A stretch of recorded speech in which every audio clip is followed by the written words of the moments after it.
राधे कृष्ण आप सभी को। वैशाख मास महात्म्य अध्याय 25।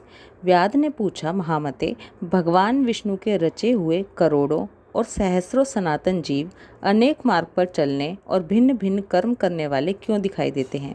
इन सब का एक सा स्वभाव क्यों नहीं है? ये सब भी विस्तार पूर्वक बतलाइए। शंख ने कहा, रजोगुण, तमोगुण और सत्वगुण के भेद से 3 प्रकार के जीव समुदाय होते हैं। उनमें राजस स्वभाव वाले जीव राजस कर्म, तमोगुणी जीव तामस कर्म तथा सात्विक स्वभाव वाले जीव सात्विक कर्म करते हैं। कभी कभी संसार में इनके गुणों में विषमता भी होती है। उसी से वे ऊंच और नीच कर्म करते हुए उसी के अनुसार फल के भागी होते हैं। कभी सुख, कभी दुख और कभी दोनों को ही ये मनुष्य गुणों की विषमता से प्राप्त करते हैं। प्रकृति में स्थित होने पर जीव इन तीनों गुणों से बंधते हैं। गुण और कर्मों के अनुसार उनके कर्मों का अलग अलग फल होता है। ये जीव फिर गुणों के अनुसार ही प्रकृति को प्राप्त होते हैं। प्रकृति में स्थित हुए प्राकृतिक प्राणी गुण और कर्म से व्याप्त होकर प्राकृतिक गति को प्राप्त होते हैं। तमोगुणी जीव तामसी वृत्ति से ही जीवन निर्वाह करते और सदा महान दुखों में डूबे रहते हैं। उनमें दया नहीं होती, वे बहुत क्रूर होते हैं और लोक में सदा द्वेष से ही उनका जीवन चलता है।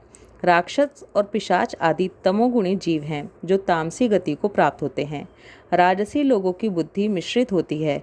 वे पुण्य तथा पाप दोनों करते हैं। पुण्य से स्वर्ग पाते और पाप से यातना भोगते हैं। इसी कारण ये मंदभाग्य पुरुष बार बार इस संसार में आते जाते रहते हैं।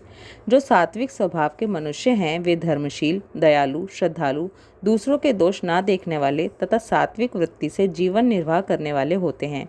इसलिए अलग अलग कर्म करने वाले जीवों के एक दूसरे से अलग अनेक प्रकार के भाव हैं। उनके गुण और कर्म के अनुसार महाप्रभु विष्णु अपने स्वरूप की प्राप्ति कराने के लिए उनसे कर्मों का अनुष्ठान करवाते हैं। भगवान विष्णु पूर्ण काम हैं। उनमें विषमता और निर्दयता आदि दोष नहीं हैं। वे संभाव से ही सृष्टि, पालन और संहार करते हैं। सब जीव अपने गुण से ही कर्म फल के भागी होते हैं। जैसे माली बगीचे में लगे हुए सब वृक्षों को समान रूप से सींचता है और एक ही कुएं के जल से सभी वृक्ष पलते हैं, तब भी वे अलग अलग स्वभाव को प्राप्त होते हैं।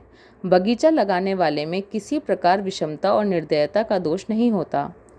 देवाधिदेव भगवान विष्णु का एक निमेष ब्रह्मा जी के एक कल्प के समान माना गया है। ब्रह्म कल्प के अंत में देवाधिदेव शिरोमणि भगवान विष्णु का उन्मेष होता है, अर्थात वे आँख खोलकर देखते हैं। जब तक निमेष रहता है तब तक प्रलय है। निमेष के अंत में भगवान अपने उदर में स्थित संपूर्ण लोकों की सृष्टि करने की इच्छा करते हैं। सृष्टि की इच्छा होने पर भगवान अपने उदर में स्थित हुए अनेक प्रकार के जीव समूह को देखते हैं। उनकी कुक्षी में रहते हुए भी संपूर्ण जीव उनके ध्यान में स्थित होते हैं, अर्थात कौन जीव कहाँ किस रूप में है इसकी स्मृति भगवान को सदा बनी रहती है। भगवान विष्णु चतुर्व्यूह स्वरूप हैं। वे उन्मेष काल के प्रथम भाग में ही चतुर्व्यूह रूप में प्रकट हो व्यूहगामी वासुदेव स्वरूप से महात्माओं में से किसी को सायुज्य साधक तत्वज्ञान, किसी को सारूप्य, किसी को सामीप्य और किसी को सालोक्य प्रदान करते हैं। फिर अनिरुद्ध मूर्ति के वश में स्थित हुए संपूर्ण लोकों को वे देखते हैं।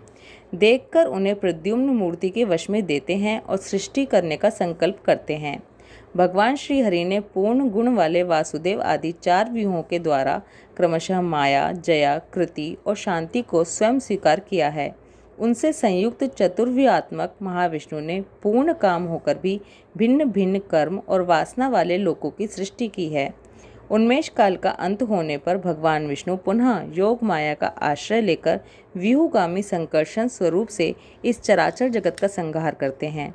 इस प्रकार महात्मा विष्णु का ये सब चिंतन करने योग्य कार्य बतलाया गया, जो ब्रह्मा आदि योग से संपन्न पुरुषों के लिए भी अचिंत्य एवं दुर्विभाव्य है। व्याध ने पूछा, मुनि, भागवत धर्म कौन कौन से हैं और किनके द्वारा भगवान विष्णु प्रसन्न होते हैं?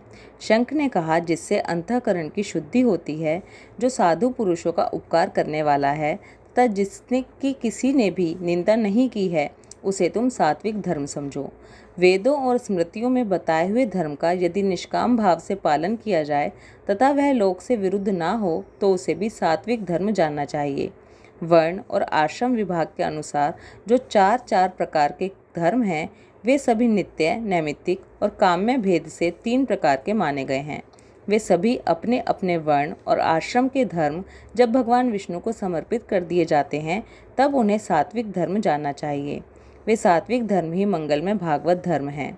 अन्यान्य देवताओं की प्रीति के लिए सकाम भाव से किए जाने वाले धर्म राजस माने गए हैं। यक्ष, राक्षस, पिशाच आदि के उद्देश्य से किए जाने वाले लोक निष्ठुर हिंसात्मक निंदित कर्मों को तामस धर्म कहा गया है। जो सत्वगुण में स्थित हों, भगवान विष्णु को प्रसन्न करने वाले शुभ कारक सात्विक धर्मों का सदा निष्काम भाव से अनुष्ठान करते हैं, वे भागवत माने गए हैं। जिनका चित्त सदा भगवान विष्णु में लगा रहता है, जिनकी जिह्वा पर भगवान का नाम है और जिनके हृदय में भगवान के चरण विराजमान हैं, वे भागवत कहे गए हैं। जो सदाचार परायण, सबका उपकार करने वाले और सदैव ममता से रहित हैं, वे भागवत माने गए हैं।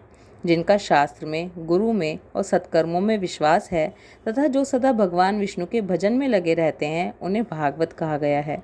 उन भगवत भक्त महात्माओं को जो धर्म नित्य मान्य है, जो भगवान विष्णु को प्रिय है तथा वेदों और स्मृतियों में जिनका प्रतिपादन किया गया है, वे ही सनातन धर्म माने गए हैं। जिनका चित्त विषयों में आसक्त है, उनका सब देशों में घूमना, सब कर्मों को देखना और सब धर्मों को सुनना कुछ भी लाभकारक नहीं है। साधु पुरुषों का मन साधु महात्माओं के दर्शन से पिघल जाता है। निष्काम पुरुषों द्वारा श्रद्धा पूर्वक जिसका सेवन किया जाता है तथा जो भगवान विष्णु को सदा ही प्रिय है, वह भागवत धर्म माना गया है।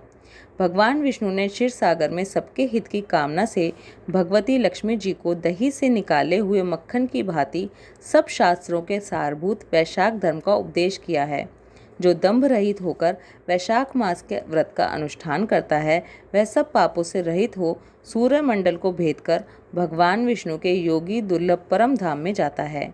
इस प्रकार द्विज श्रेष्ठ शंख के द्वारा भगवान विष्णु के प्रिय वैशाख मास के धर्मों का वर्णन होते समय वो 5 शाखाओं वाला वट वृक्ष तुरंत ही भूमि पर गिर पड़ा। उसके खोखले में एक विकराल अजगर रहता था। वो भी पाप योनि में शरीर को त्याग कर उसी समय दिव्य स्वरूप होकर मस्तक झुकाए शंख के सामने हाथ जोड़कर खड़ा हो गया। वैशाख मास महात्म्य अध्याय 25 समाप्त। ओम नमो भगवते वासुदेवाय। राधे कृष्णा।